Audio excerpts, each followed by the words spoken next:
Hello, everybody. This is John, and this is the podcast, This Shelf is Dusted. I've actually remembered it this time, seeing last time I couldn't even remember what show I was hosting. But tonight we have a wonderful cast of people who I would like to say are peculiar pedagogues. Now, I can see Dana's already grabbing her dictionary. Google it. Yes. Yep. But peculiar means to be particular. So we've got a particular group, and the pedagogy, most of the people here know the science of teaching very well. I'm about the only person who can't do it properly. But the other cast members do an exceptional job. So tonight we have a special guest, but I'll introduce the others. We have Dana. Hello. And Joe. Hey, everybody. Thanks for joining us again. The very, very special guest is somebody that I've mentioned quite often in many of my other podcasts and my other channels, is Matt. Oh, that was me you were talking about on the last episode. Yes, we always talk. I always try to talk about you, Matt.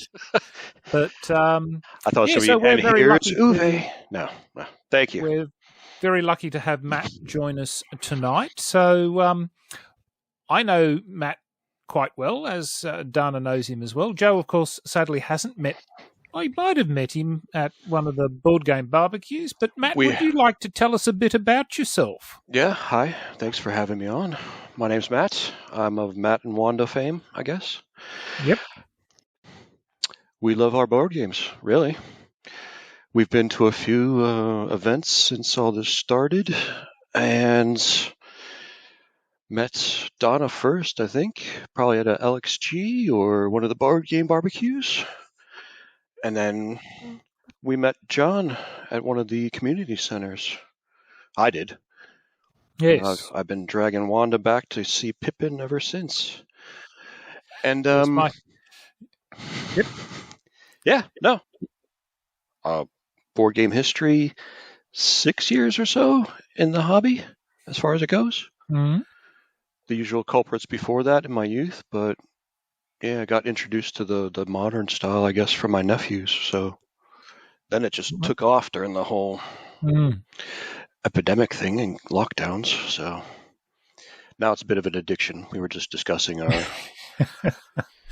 recent purchases, but no, it's good fun. Thanks for having me. Actually, one of the things that you did tell me before we started recording was that you had a gig with 4ZZZ. Oh, yeah. Oh, geez. 8 years ago, I had a radio show on Sunday afternoons for about 5 years. So this is kind of familiar. You'll be a pro at this tonight. I was usually in the studio by myself or maybe with one other guest. So yep. The four of us here talking is a bit unusual. Yeah. And like you said, you think you're just talking to yourself most of these times when you're doing something like this. So, right. But I could talk about board games for hours. I was hoping I wasn't going to blow out your whole time frame that you like to keep it within an hour. I don't see how that's going to be possible. That's okay. I'll just do my usual talk over everybody and move things along. No, thanks for having me on. But tonight's episode, before we get to that, actually, is that we'll start with what have we played since last we talked, which was actually not that long ago, really. But Matt, what have you played? Yes, I'm going to surprise you. You're going to start with it? Yeah. What did we play? You introduced us to Ottawa. Thank you, John, because then we immediately got our own copy of that. Uwe Rosenberg's Ottawa. Most recent? One of his most recent, at least as far as worker placements goes, I think. Mm-hmm. Fantastic game. We discussed future strategies, I think, when I was over there. Right. I was going to take the tact of not training any of the families and leaving them all untrained, bad eating polluters. Mm-hmm. Don't take that strategy. Don't take that. Now, so eating the bats didn't help. The game will let you. And Yep, I emptied that pollution bag. I'll tell you, that is not the way to go. Not the way to go. But it's a good game. That I would recommend that to any Uwe fans. It's lighter than like his bigger ones. Mm-hmm. It's only 7 rounds. I mean, you played it. It was your copy. Yeah. It went quick. Fair enough. We played that. I coveted your copy of Coffee Traders when I was last there and saw that on the shelf, and I got me a copy of that on Easter sale. Mm-hmm. That is fantastic. We played that just first time today. I took Wanda through the rules, and we got through a game of that with the AI Andre as the third player. I do like that. That's a good one. For as big as it looks, and as much as you think it's an economic game, it's really not. It's just an area control placement game, really. When you get to it. Yeah. How does the AI work? I've never really played it other than 4-player before. Okay, so... yeah. When you play 2 players, you have to have that third player just to get the coffee production up enough that you can do anything. 2 people wouldn't be able to cut it, so you have an AI, and it's really smooth because you've got a few pieces that it has you set off to the side, and you know those contracts, the A, B, and C contracts that you have to fill as your own. You pull off 3 random ones for the AI to work off of, and then he pretty much goes off 1 each of the 3 rounds. So the first 2 icons, the colors, you go, that's where he's going to build this round, and then that's where he's going to put the workers as well. And then later on, he puts like one of the trade houses on the third one. So you're just working through these he kind of actually helps you. It's not one of those AIs that get in your way or try to cut you off at the pass or anything. He actually just helps you, and you can actually play off of what he's going to do for you anyway. You don't have to bother with, putting the workers in the field in 1 because he's going to do it on his next turn. So it's quite good. It's smooth. So it's an enabling third player. Yeah, yeah. Good. It pretty much just gets the production up enough so that you can actually accomplish stuff where you wouldn't on 2 players alone. Because I think So you'd rate it as a 2-player with the bot then? It's a good one. Yeah. Okay. Absolutely. Even though it seems like a big game, once you set it up, it barely fit on our table. Oh, it's heavy. Yeah, we enjoyed it. Oh, and the third one I played, I would recommend. It's pretty much the opposite of that. It's called Sea Salt and Paper. Has anybody seen this one? I have actually played it on BGG. Have you? Sorry, not BGG, BGA. Sorry, I have played it. Yeah. Oh, it's beautiful.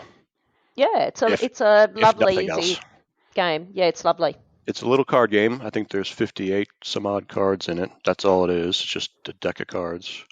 But the artwork on it is all origami, and it's photographs of this origami, and it's all sea-based. So there's like octopuses and crabs and fish and mermaids and all this boats and sailboats and such. And it's just a beautiful little game. It's by Bruno Cathala that did, Abyss. What did he do? Abyss, 5 Tribes, But yeah. it's just a little like set collection game, basically. Anybody played Trajan? No, I haven't played it, but I'd love to. Oh, I love that game. But there's one part of that game where it's just a deck of cards, and then there's 2 discard piles. And you can either top deck the top 2 cards and pick one and discard the other, or you can just pick one of the 2 discard cards up, and that's the card you take for that. And that's how this game works. That's the whole way of getting these cards. And then you just collect these sets of cards, and some of them have extra powers, and some of them, multiply as you collect more cards and such. But it's just a quick little game, but it's really something to look at. As far as the artwork goes, it's different. You don't see the photograph of this type of origami in the paper and such. Yeah, it's beautiful. Is it a 2-player game? I can't remember. 2 to 4. 2 to 4. Okay. Yeah, you just scale the points that you go towards, because it's like first to so many points wins. I think in 2 it's 40 points, and then if it was 3 it's 35, and 4 is 30. But other than that, it plays the same for all. Yeah, that's me. All right. Well, that's good. Joe, what have you been doing? Well, given that our last podcast was on Sunday, I did manage to squeeze in Pandemic Legacy Season 1, so a round of that with the ladies. And there's two things about that. It's when you're so close, like you could see everything is set up to win, you lose, right? It rips your heart out and then it kills you.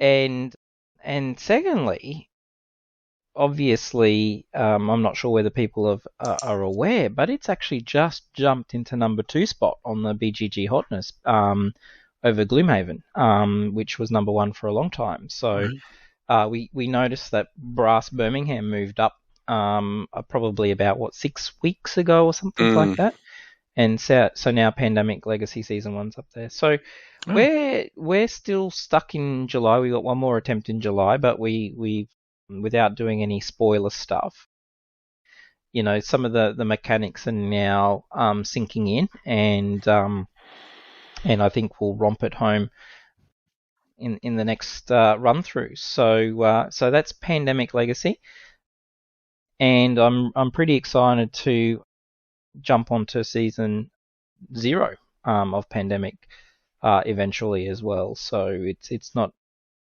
a bad little one. So that's it for me, Mr. John. All right, Dana, what have you been up to? Well, I did your ladies' night, your ladies' weekend, or whatever. I'm pretty sure you must have played quite a few more games. Well, I was supposed to actually. I did play Aquatica twice with the Cold Waters expansion, which I actually really like that game. It's to me, a very smooth and easy game. Lasts about an hour with 4 players. And I don't know if you've ever played it before. Has anyone ever played Aquatica before? Mm-mm. Yeah, it's a really lovely game. The artwork is stunning, but it's in sort of like an undersea environment, and you're conquering locations and using various characters to be able to do that. And it's got all these weird and wonderful undersea characters that you can collect into your hand and use them to get extra points. And it's got this really nice mechanic where you've got cards that you put into your tableau, but you place it underneath a sort of board that you have. And as you use the ability that it gives you, you move it upwards underneath this board until it reaches the end. And that's when you can move it to an area to get victory points. So it's quite interesting how you're manipulating these cards. And the way it says it in the board game is at different depths to sort of like, I guess, to convey the water theme. But it's really, I thought it was really quick. It's really smooth flowing, and I really enjoyed it. But I did not get to play as many games as I would have liked. We had the podcast, so I had to stop playing games at that point. And by that stage, everyone was in the middle of a game. And then in the morning, I was actually teaching Castles of Burgundy, which is one of my all-time favourite games. And the person I was teaching got sick and ended up leaving. So, and once again, I was stuck sort of in between games. So, and never mind. Anyway, it was good. But today I did play Obsession. Oh, love it. Yeah, I love that game. Mm-hmm. If I could think about, we were talking about it while we were on our weekend away, 10 games, if you could only keep 10, what would be in your 10? And Obsession would definitely be in there. Yep. Right. Would that be before or after Age of Steam? Oh, God. Just waiting for it. And would it be in between that and Twilight Imperium 4th edition? Oh, my God. Oh, anyway. Well, you could tie them all together with an expansion, I'm sure. I'm up to like double digits of you talking about that game. Anyway, look, it's a great game, and today we played with the upstairs and downstairs expansion included. And I had only used that once before, but we played again today, and I really enjoyed that because it gives you extra meeples or extra servants to hire that have special abilities, and they've got like a cook, and there's a little man called a useful boy which is just so cute, and they give you extra things to do with your guests, or they participate in activities, and it's just wonderful. And I actually found out today that Whist, WHIST, is a card game. I never knew that. Did you know that, John? Yes. Whist. Oh, Yep. There you go. I Haven't thought I was played going to. it, I but thought I I was going know to of teach it. you something, but no. I thought I knew something that you didn't, but clearly not. I know the name. I can't say that I've played it. That's about as far as I can go with that. Well, today I hosted Whist in Obsession. I hosted a game of Whist.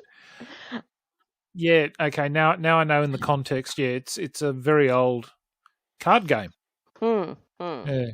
But I mean that game. I mean the flavour text on the cards is so interesting.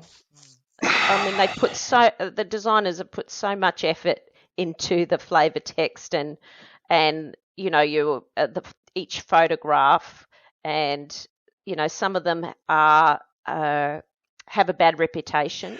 So they all seem to be American, or is that just my paranoia? Or the bad ones.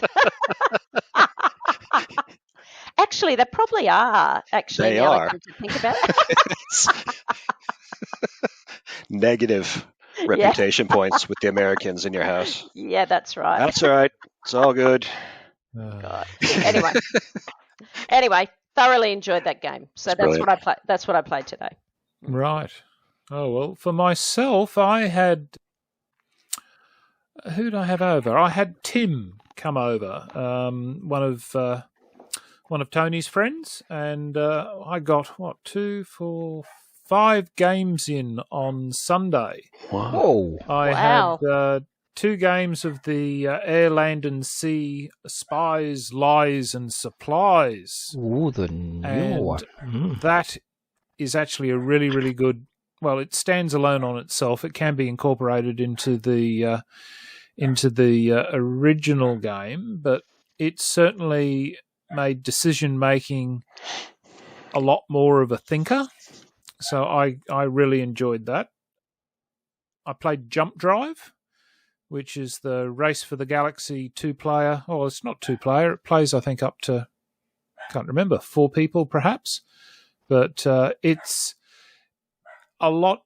I would think that Jump Drive would be a good way to introduce people into learning Race for the Galaxy, because I always found that with Race for the Galaxy, all the icons and everything just totally is just a bit too much information. But man, got through that. That's a complicated game. Yeah, but a simple one that Tim brought round was the quest for El Dorado. Oh, yep. Which is, racing through the jungle to get your people, and I quite liked that. That wasn't too bad a game. And the last one was Valley of the King's Afterlife, which I know. I'm not sure if Matt, you've had a game of that yet. Yeah, you brought that up for me and Wanda. Right, we played it. So it's the set collecting and with the pyramid. Sticking things in your tomb. Yeah, and that was cool. Yeah, so they were all the games that it was quite good. 5 of them in a day. I can't say that that happens too often, but unless we play on Board Game Arena and then we rip through them really quick. But, I could never get through 5 games in a day. No way. Not with the talking and cheese. No way.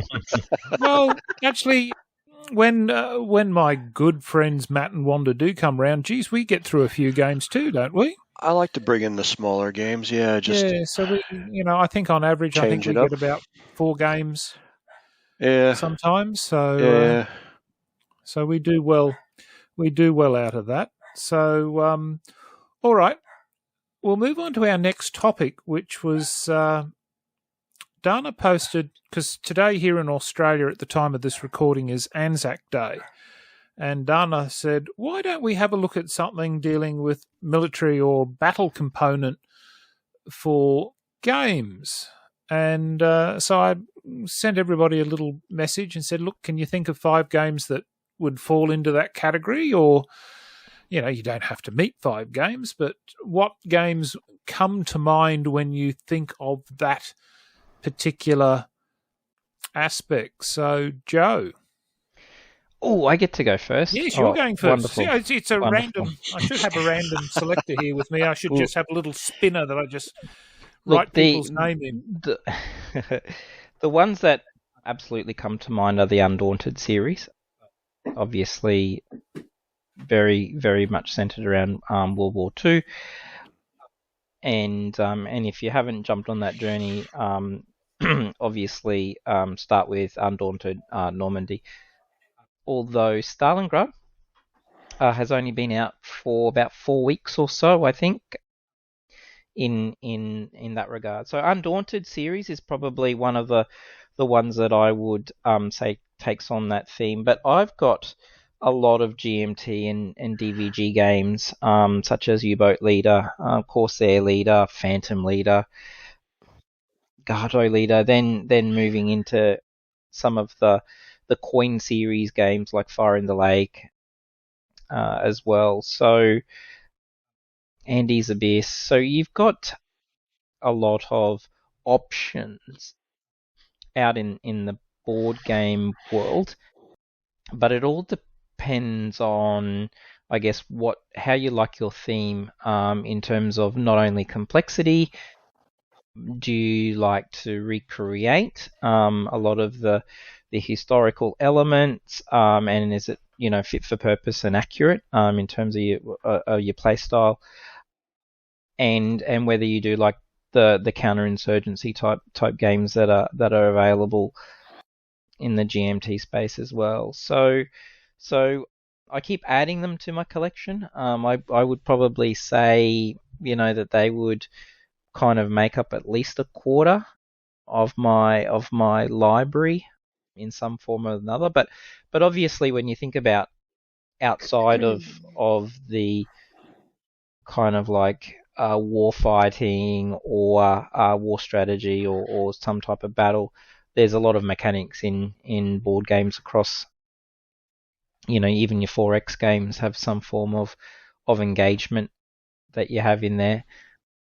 For example, Eclipse and Twilight Imperium all have, really good battle mechanics in there. Dwellings of Elder Vale have good fight mechanics, in some of the area control games. Another one that's a bit left field, that if you haven't tried, is Pax Pamir. Again, I think area control and the ability to kind of, change faction and persuade and manage your hand is also probably a good one.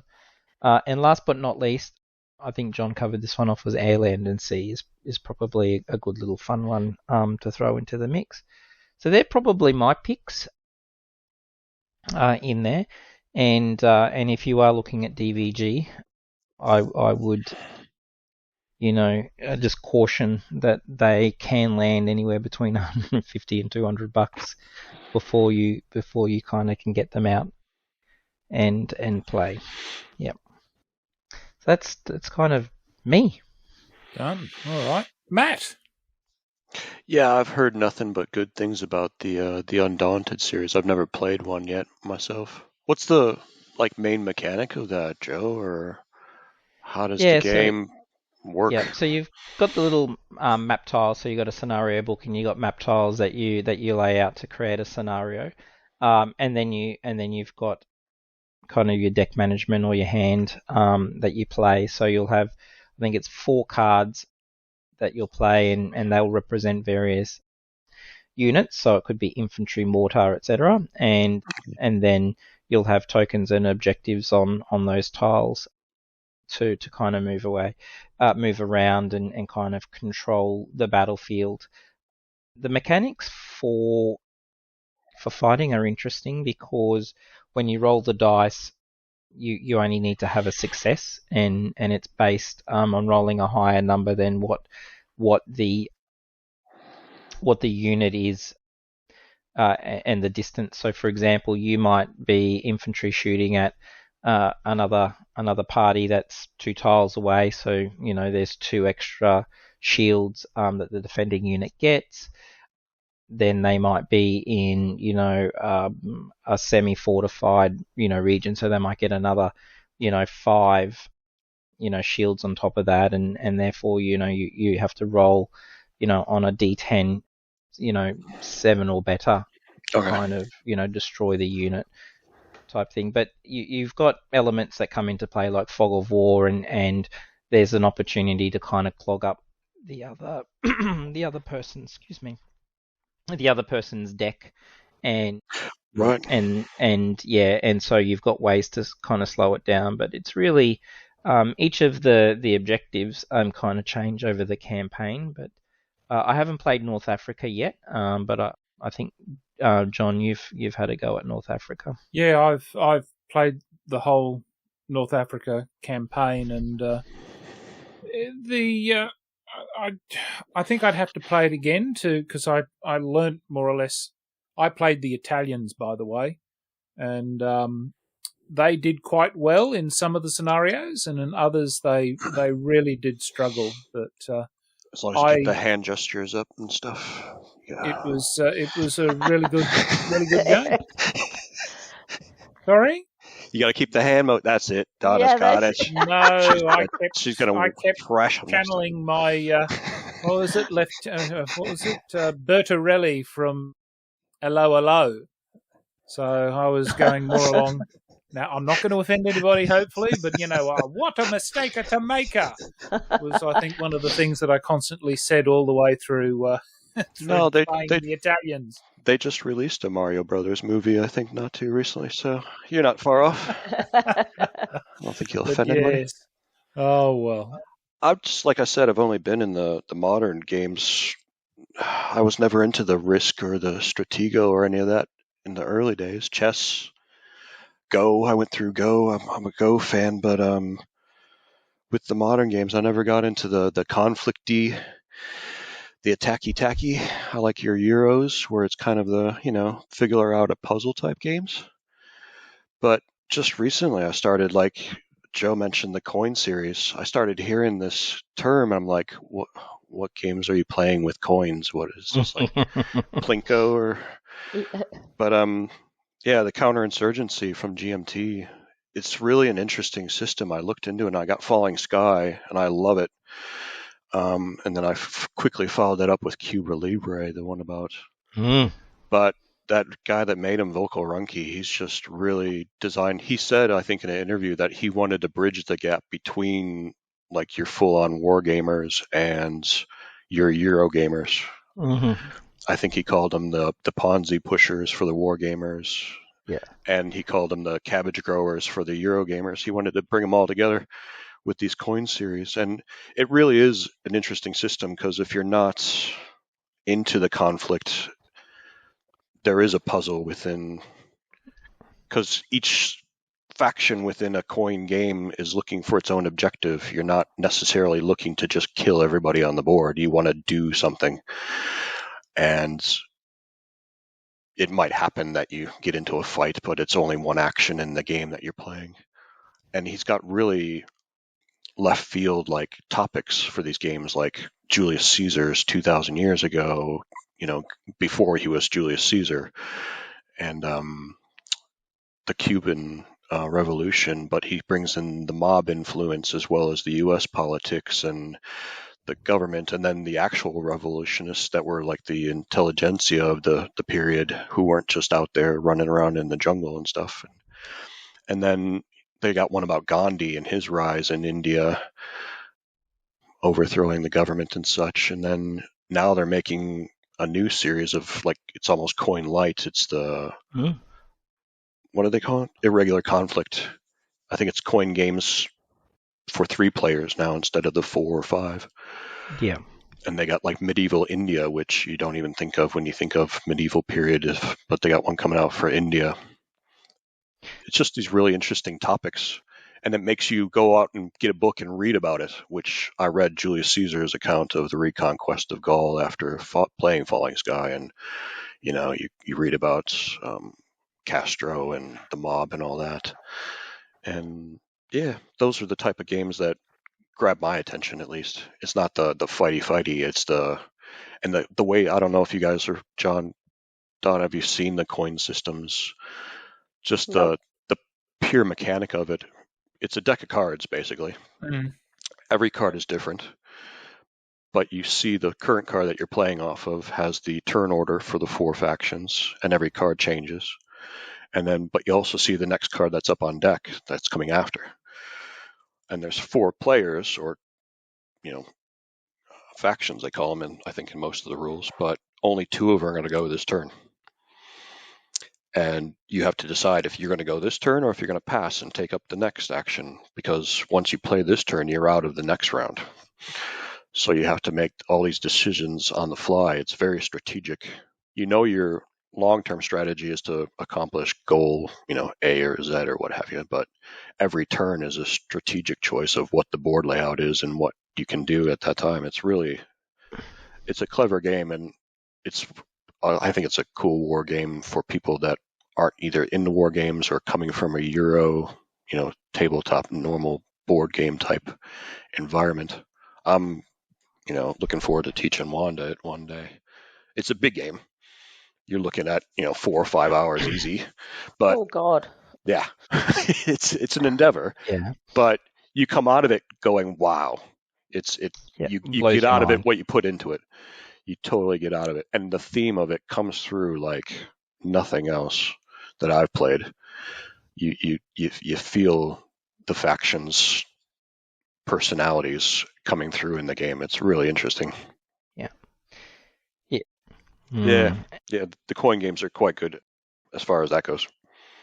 Yeah, and they come in and out of print, and obviously, people look at the GM T500 list to kind of figure out what they can obviously pay ahead of time and buy it and get shipped out. But unless you're living in the States, it's going to be expensive to get them out anyway. So, but DVG isn't any different in terms of cost and in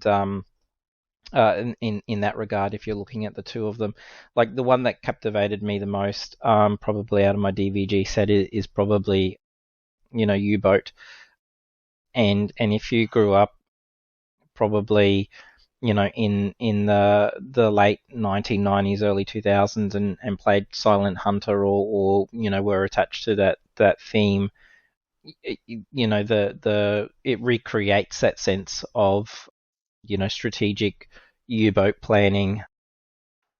You've got a tonnage mission to go and sink these ships in the English Channel or around England and make it back, and then you pass on your crew experience points. So it's got a little bit of an RPG realm to it as you kind of grow. The good things about them, yes, they are solo, but they can be played as individual missions or hooked up as a campaign. So if you don't get to, or you don't have friends who enjoy that kind of either the war theme or a historical war theme, then that's an option to gravitate to that genre.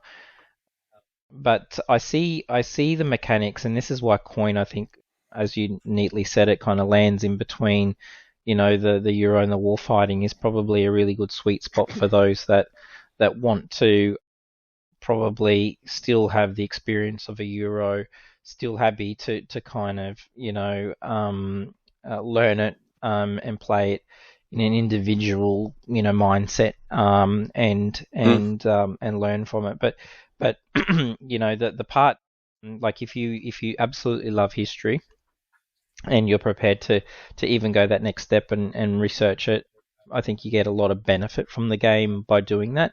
And they're kind of those hidden gems that game designers, I don't think, often do.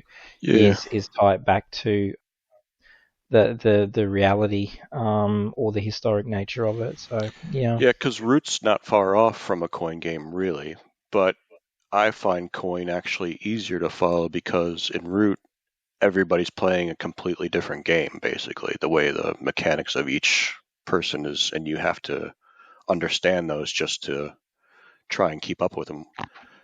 Coin, you have different objectives, but they all play fairly similarly within certain parameters, but it's a lot easier to follow. it seems bigger, but it's easier to follow than I found Root even. 303 Squadron. Yeah, so that's another 303 Squadron is another.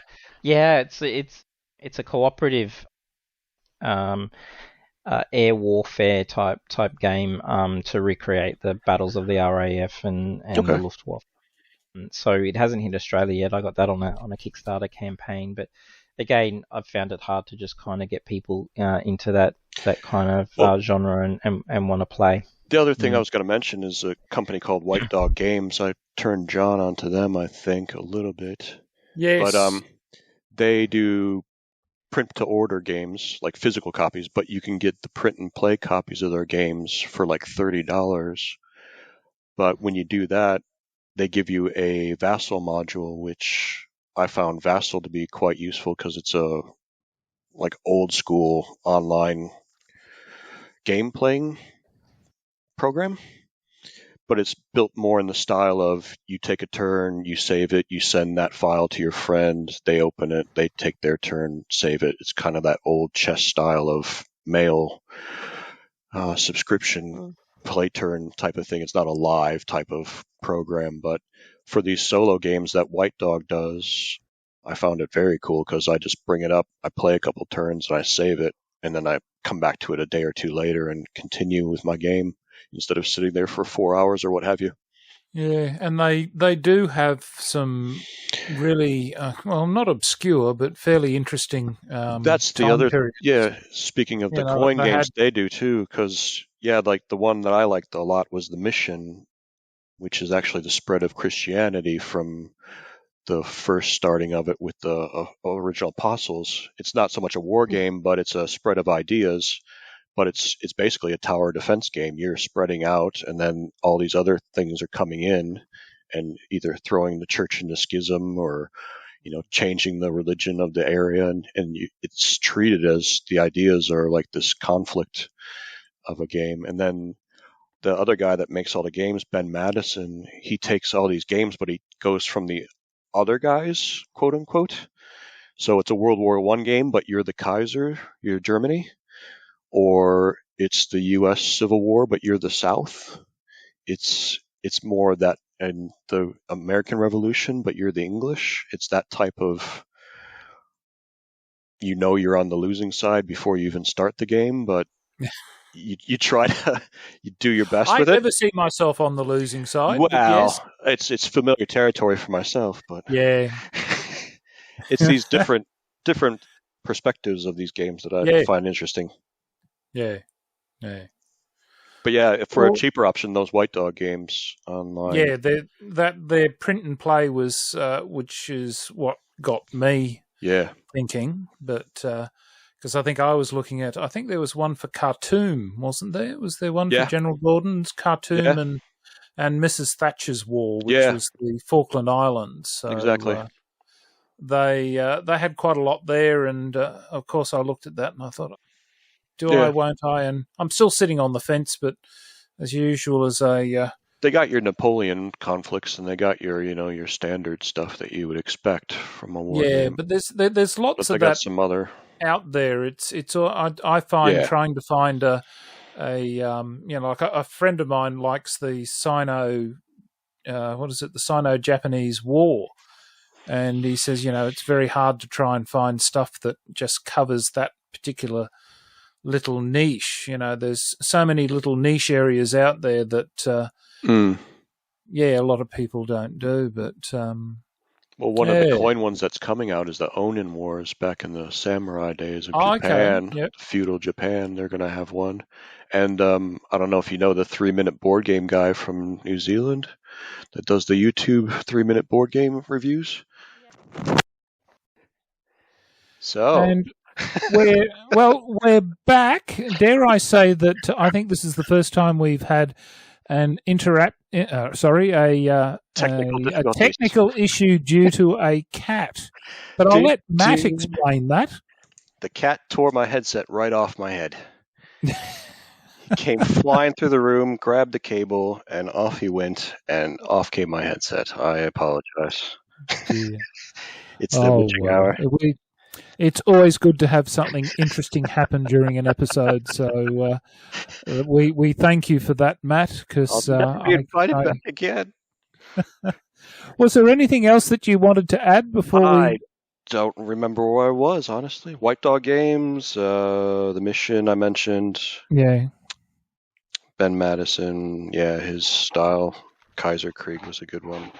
Yeah, the print and play. We were talking about print and play, I think. Yeah. So that was me. That was you? Dana. I know you said you struggled with trying to find some, but then I thought, but hang on, Dana was the one who suggested this topic. I just thought this as I was listening to you guys, not having a clue what you're talking about. I thought, why on earth did I suggest something that I can't even talk about? But that's okay. You don't need to have to. But this is really strange. This is weird. Okay. Mm-hmm. I am a former Army officer. I've been to the Royal Military College. I've studied military tactics and military history. And I hate war games. I was going to say, it's too close to work. I hate military history and I hate war games. So, and I know that the range of an F-89 Minimi is 400 meters because it was drilled into me, and I dislike war games. So I don't know what it is, but I find them generally to be, and maybe that's just the ones that I've been exposed to, which are not many, but they're very dry. And there's, I don't know, like if I could talk about one that comes to mind, and it's a very basic one, which is Memoir 44.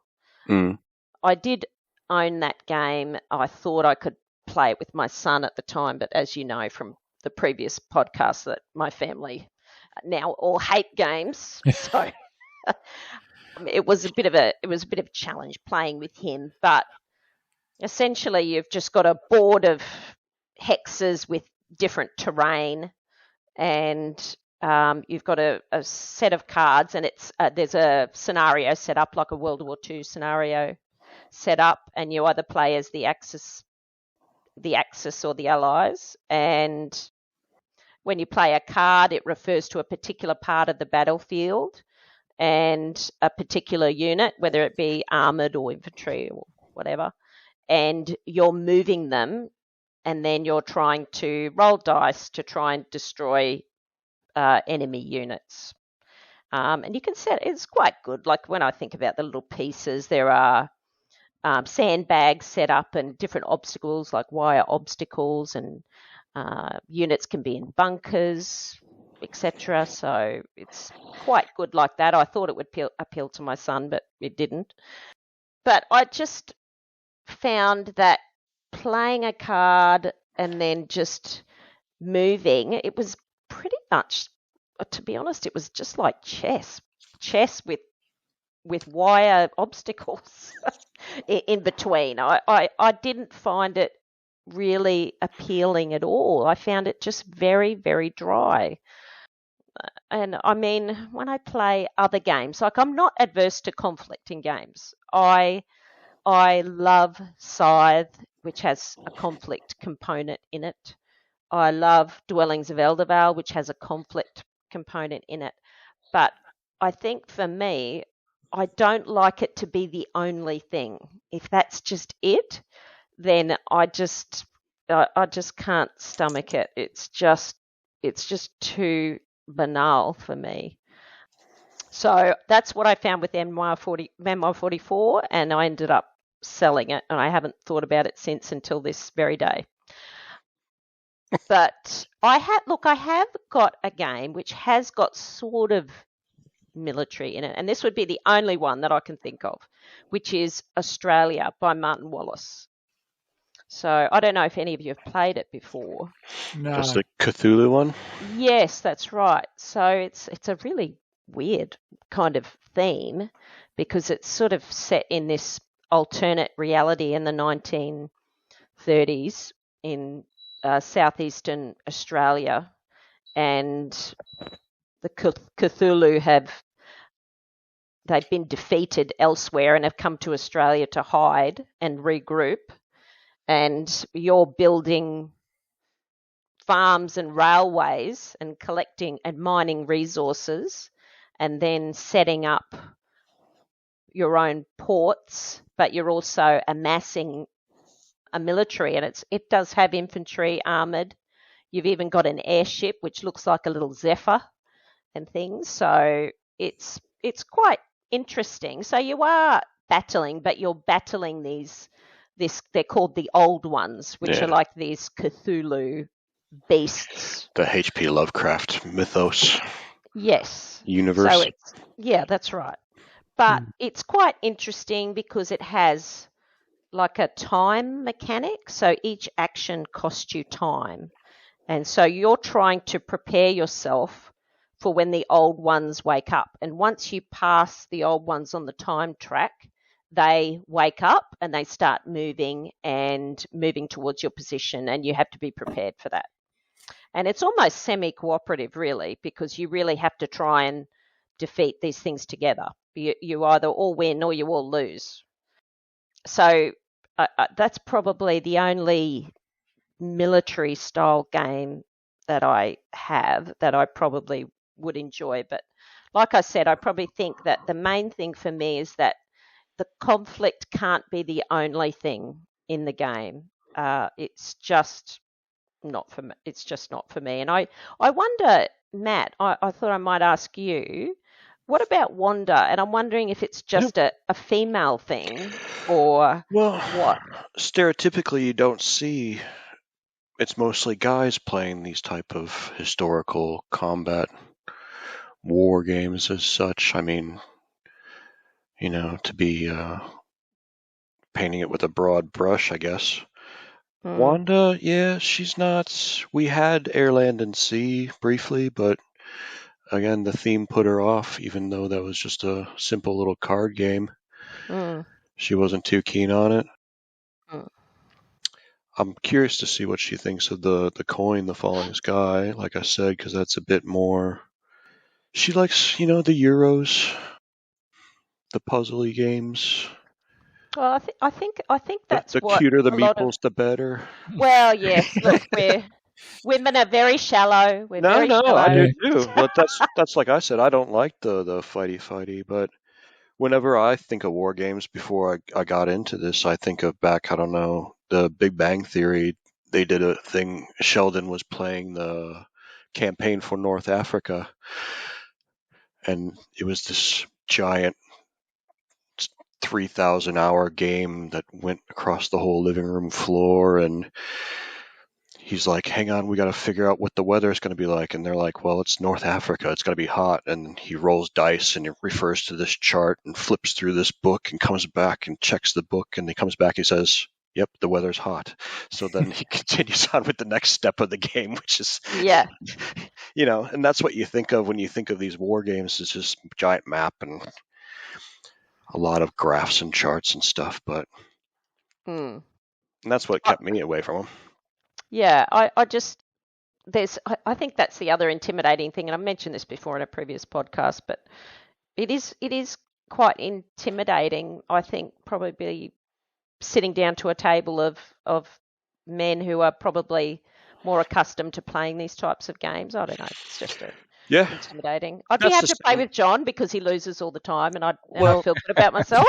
That's my point. Is I think more people that don't take that aggressive nature to it, if they come to them and enjoy them, if they introduce those games to other people, the other people might actually enjoy it as well. Because you can get that with any Euro game. If you get introduced to a game and someone comes in there and they know it backwards and forwards and they crush you.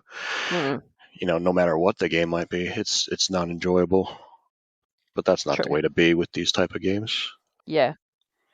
Yeah, no, I was just wondering what Wanda thought. But she doesn't like Watergate as far as two players head-to-head games go. She enjoys it, but she doesn't like playing it because she can't get her head around it. But then we've got the little game 13 Days. I don't know if you guys have... Yeah. It's Yeah. kind of like it's I like have not played it, but it's like a mini Twilight Struggle. It's quite good. It's like Twilight Struggle they say in half an hour, but it plays similar to Twilight Struggle, and she enjoys that one, even though it can end in nuclear holocaust. So it's I don't know if it's the theme that puts her away, but we don't play a lot of heads-up games that in that regards. We got a couple race games for 2 players and such, but yeah. Onitama, I guess, might be the one that we can just pull out and play heads up, like a mini chess. Yeah. Yeah, but No, she's not out there buying the war games either. So yeah, but then Felicity and Garua, their favorite game is Root. One of them. they love Root. Yep. They love it to death. Oh, and yeah. that's all that game is. But See, whereas if you played any games with Rue though, she'll she's gonna cane you. She is gonna cane you. Where I've played Root maybe 3 times, and I wouldn't prefer to play it if I had an option to kind of play a coin game or a DVD. Exactly. I'd rather spend my effort on that. But again, I think this is the whole point about genres and different genres. Yeah. Like we're all individuals. We all have our own preferences, and I also think that the game groups also influence what we play and how we play as well. So, I've played, for example, in Twilight Imperium, the conflict can get pretty heavy when you're manufacturing so many warships in space to go and invade somebody else's, base, and it can get very, bloodthirsty and people get carried away. And I think that sometimes you could have it still war themed, but the conflict in the game can actually turn people off very, very much. So, they haven't learnt, or through the lack of experience, as in, being defeated, that type of experience or experiencing loss can actually, put people away. And I think put people off. And I think irrespective of whether you're playing, a tabletop game like, what is it, Mantic, Armada series, or you're playing, Star Wars Legion, or you're playing Games Workshop, type, whether it's skirmish or what have you, people are either very, very much used to rolling dice and having conflict and applying strategy, or very much the other way. It's a complete turn off, I think. Then there's some people in the middle who kind of then sit in the strategy and genre, where I think that soft spot could be the coin or coin light type series. So yeah. I know when I first got into board gaming, and TI was my first board game that I started off with, I found the conflict quite, and I nearly took it personally, in it. And I didn't last long in that game, so I was kind of like a puppet for the remaining, rounds. But I still enjoyed the game because it had everything else in it. It had a diplomacy phase. It had, there was other strategy other than kind of war fighting to it, until I kind of had somebody mentor and coach me around more of the tabletop stuff, that I kind of could then understand the strategy that's applied around it, and I take it less and less personally. Then I met John, and then every time I beat John, I felt better about myself. And everybody does. Poor old John. Everybody does. Poor old John. He's a whipping boy. And no, in all seriousness, I think it once you find that really good balance of a team that you can, like a group that you can really trust, I think it you don't get punished for your mistakes, and you can actually quite enjoy some of the conflict related ones. And it's not that I dislike Root. I think it's a great game to put, but if I look at it from a time and investment, I probably prefer to invest it in something else in that nature. Yeah. Well, that's why I'm happy to play games with conflict in them. If I can, I want the option to get points or to progress in the game without that being my only alternative. Yeah. That's all. Yeah. And that's what is, to me, fantastic about games like Dwellings of Eldervale and Scythe, is that you can still do well without making conflict your number one tactic. Yeah, there's alternate ways to it. But the thing that I think Dwellings of Eldervale nails home is they create a level playing field with the mechanic around fighting. So when you roll the dice, it goes in the order of value. So if you've got 3 dice and you roll like a 6, 4, 3, and somebody else has only got, that's probably a bad example, but somebody else has got 1 dice, they can still, beat you. So for example, if I go back and change the die numbers, it's 4, 3, 1, and you roll a 6, you beat their hand, in that regard. So I think that is less daunting, but it also can level the playing field, and it simplifies the conflict. You don't have tables to refer to, and you don't have, hits and misses, and taking damage and other elements to it. So I think that's where Dwellings of Eldervale really excels, and tends to be a lot more inclusive, in that regard. What about you, John? Yeah, well, when I started in the dim, dark ages of board gaming, the military games were the primary ones that were available. So Avalon Hill was essentially the main maker of, there was Battle Line and a few other companies as well. But for me, I started with things like Blitzkrieg, North Africa campaign was one. There was War at Sea, and again, they were all essentially military campaigns that you were playing through. So it was very much me versus them, and obviously trying to utilize your resources that you had to maximize your chance of success. So they sort of spun into games like Squad Leader and what else were there? There was Squad Leader, Ambush. I'm just trying to think of my shelf that's downstairs. I've got like 2 or 3 shelves that are just pure military war games. But when looking at board games as opposed to, say, a strict war game, like there's so many that sort of fall into that a military theme, if you'd like to call it that. And there's like Captain Sonar.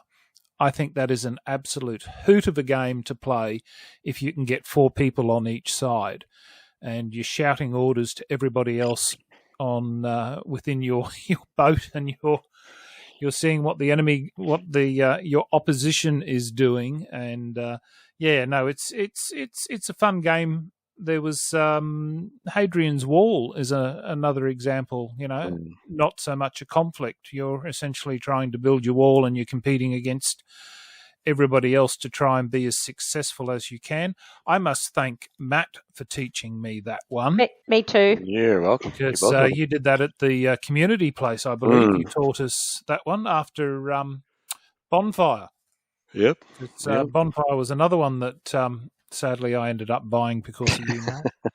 Well, actually, look, I'm just a very weak person and tend to get sucked into a lot of games people teach, but Twilight Struggle is one that I really enjoy, and it's one that you can win through, I guess, area control.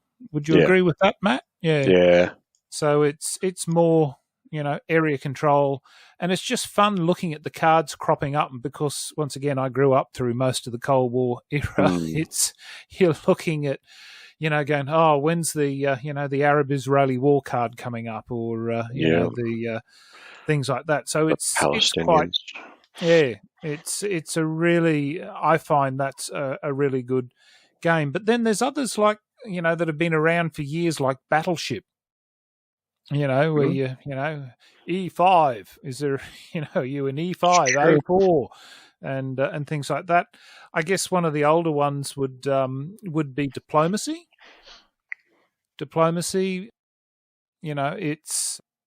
I've only ever played that game. I've played it a couple of times, but the last time I played, it's not a game you want to play if you get easily hurt by people's actions, because you go, I thought you were going to support me going in there, and their orders that they've written are totally different. You get stabbed and you suddenly end up with being removed from the game very quickly. So it's a game that is really for people with very thick skin, I think, to play diplomacy. Yeah.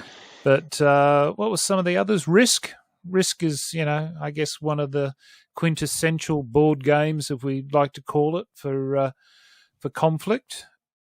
But yeah, I think out of my collection, I was sitting there looking at, I think I had like 17 or 18 games that weren't specific war games, and that, I was quite pleased to know that there were some that was there. Actually, one of the ones that I did enjoy from many years ago, a company called SPI did a version of Lord of the Rings, and it had 2 expansions for Gondor and Isengard. But they were essentially, they had very nice artwork for the cards. I can't remember who did the artwork for it, but you're trying to get the Fellowship to Mordor to throw the ring into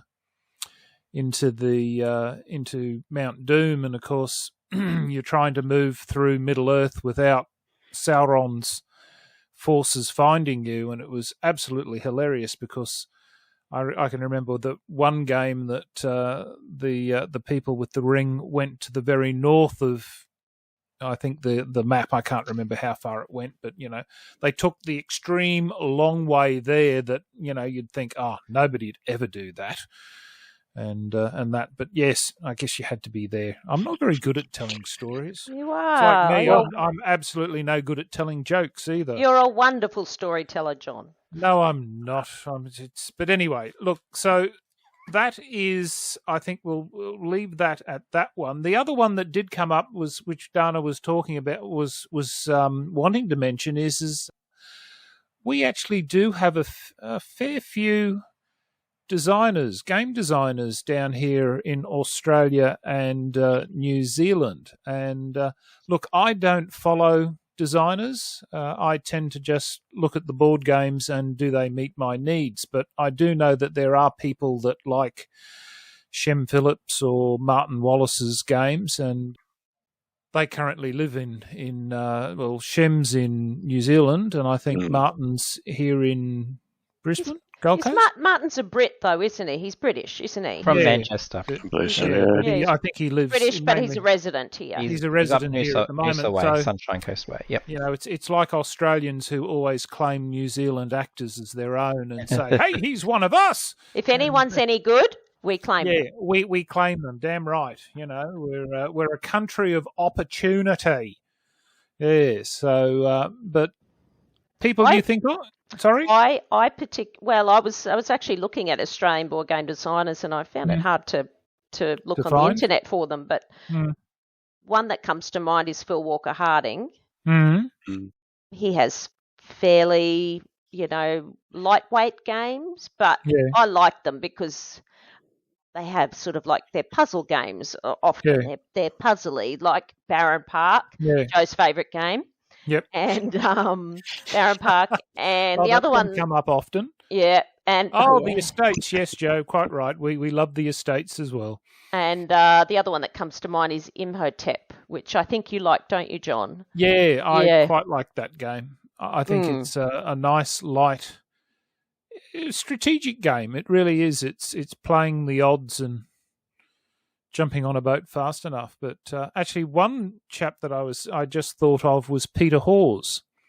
Oh yes, he did what was it, Francis Drake?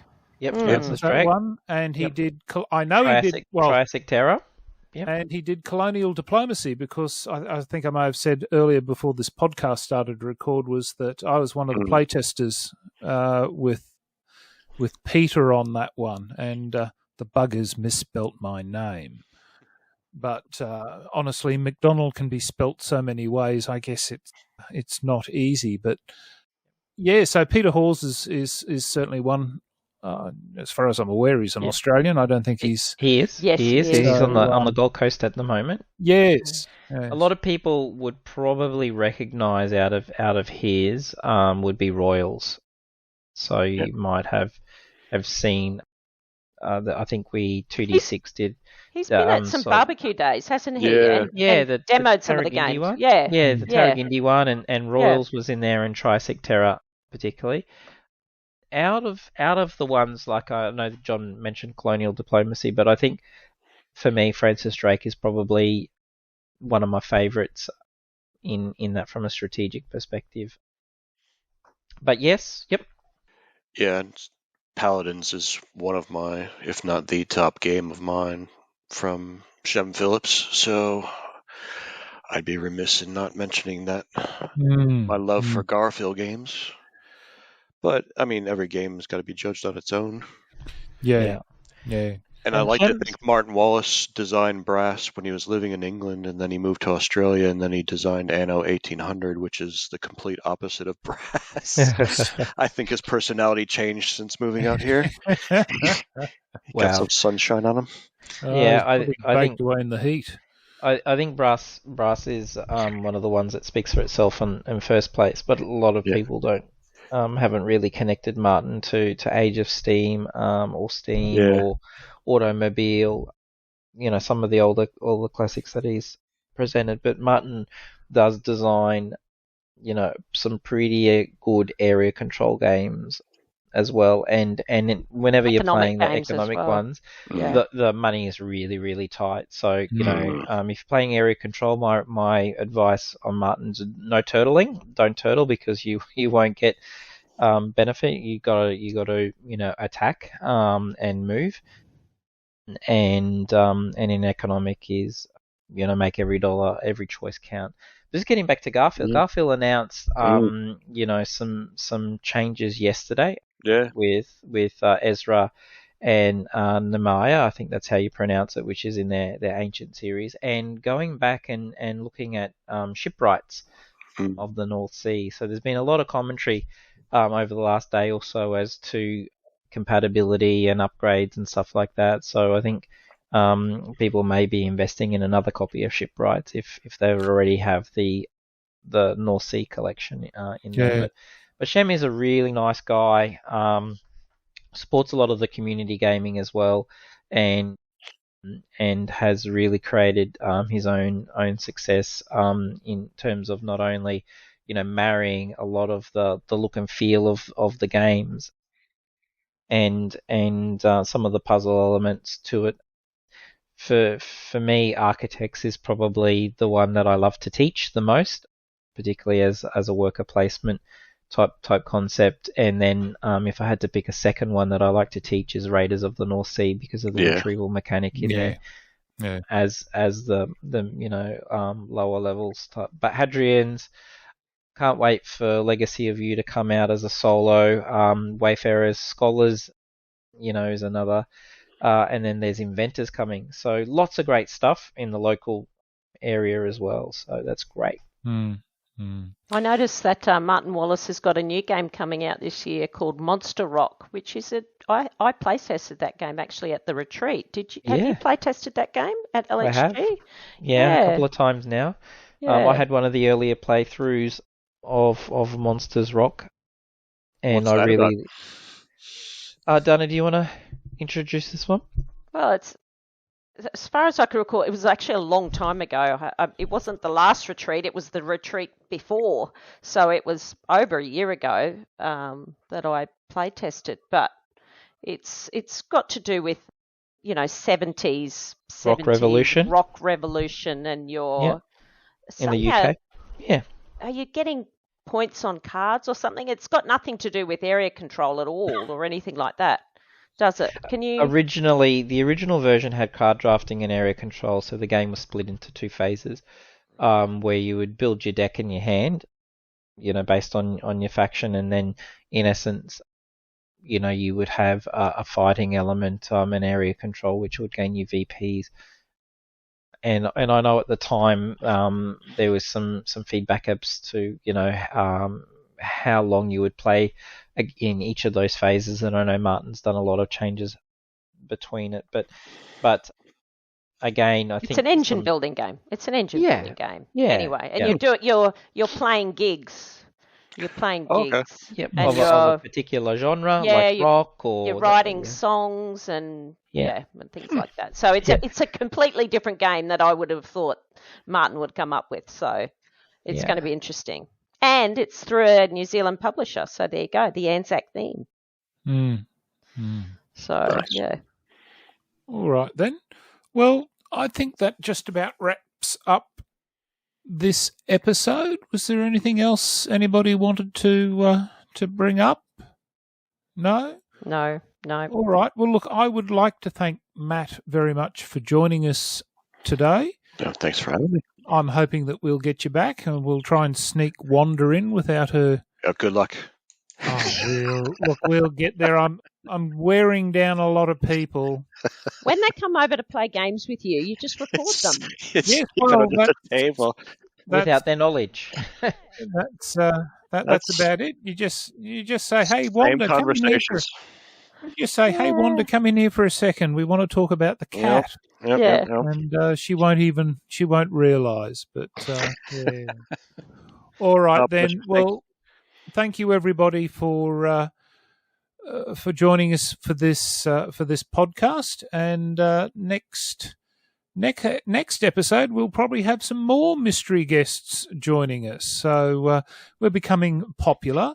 If you're listening to this and you are in the Brisbane or Southeast Queensland area and would like to be part of an episode, drop us a line and we'll try and get you on and pick a topic that obviously you'd be interested in wanting to talk about, and hopefully grow our audience from community participation. So this weekend, which is just a few days away here in Brisbane, we have BrisCon, which was our last episode that we talked about. So most of us will be there in one form or another. Just look for the very old man with a grey beard. You'll find me somewhere lurking in the board game area. But look, thank you everybody for listening. Thank you to my wonderful cast. And until next time, it's good night from me. Goodbye, everybody. Goodbye. And See lovely ya. to talk to you again, Matt. You too. Nice to meet you, Joe. See Likewise. you, Sir John. And until next time. See you then. Bye-bye. Bye.